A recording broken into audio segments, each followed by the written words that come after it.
خنزیر کا گوشت کھلانے والا ظالم بادشاہ۔ پرانے زمانے میں بنی اسرائیل کا ایک بادشاہ تھا جو کافر ہونے کے ساتھ ساتھ بہت ظالم بھی تھا، جو لوگوں کو خنزیر کا گوشت کھانے پر مجبور کرتا تھا، اور جو آدمی انکار کرتا تو اسے سخت سزائیں دے کر ہلاک کروا دیتا۔ پھر اس زمانے کے سب سے بڑے عابد کو بادشاہ کے پاس لایا گیا۔ لوگ اس عابد کے مرتبے اور فضیلت سے آگاہ تھے۔ لوگ نہیں چاہتے تھے کہ اس عابد بزرگ کو بادشاہ کی طرف سے کوئی تکلیف پہنچے۔ چنانچہ ایک سپاہی نے عابد سے کہا، آپ مجھے ایک بکری کا بچہ ذبح کر کے دے دیں۔ جب بادشاہ کہے گا کہ اس عابد کے سامنے خنزیر کا گوشت رکھو تو میں وہی بکری کا گوشت آپ کے سامنے پیش کر دوں گا۔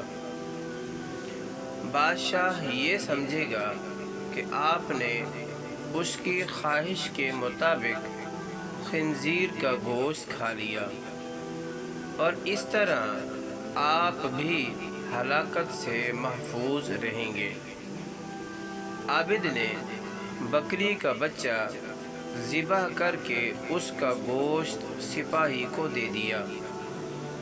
جب عابد کو بادشاہ کے سامنے لایا گیا تو بادشاہ نے حکم دیا کہ خنزیر کا گوشت لایا جائے۔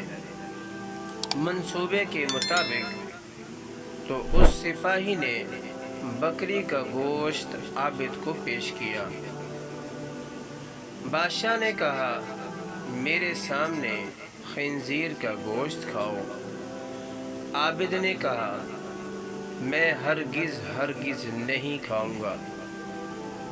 یہ سن کر سپاہی نے اشارے سے بتایا کہ یہ وہی بکری کا گوشت ہے جو آپ نے دیا تھا، آپ بلا جھجک اس کو کھا لیں۔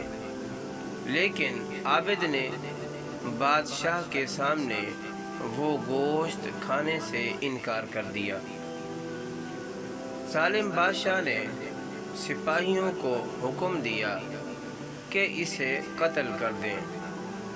جب عابد کو قتل کے لیے لے جانے لگے تو وہی سپاہی قریب آیا اور کہا، آپ نے گوشت کیوں نہیں کھایا؟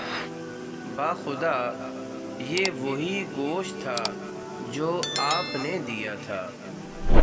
عابد نے کہا، ایسی کوئی بات نہیں، بلکہ میں اس بات سے ڈر گیا تھا کہ لوگ میری وجہ سے فتنے میں مبتلا ہو جائیں گے، کیونکہ جب بھی کسی کو خنزیر کا گوشت کھانے پر مجبور کیا جائے گا تو لوگ کہیں گے کہ فلاں عابد نے بھی تو مجبور ہو کر حرام گوشت کھا لیا تھا، لہذا ہم بھی کھا لیتے ہیں۔ اس طرح لوگ میری وجہ سے بہت بڑے فتنے میں مبتلا ہو جائیں گے، اور میں لوگوں کے لیے فتنہ ہرگز بنانا نہیں چاہتا ہوں۔ یہ کہہ کر وہ عابد خاموش ہو گیا، اور جلاد نے اس کا سر تن سے جدا کر دیا۔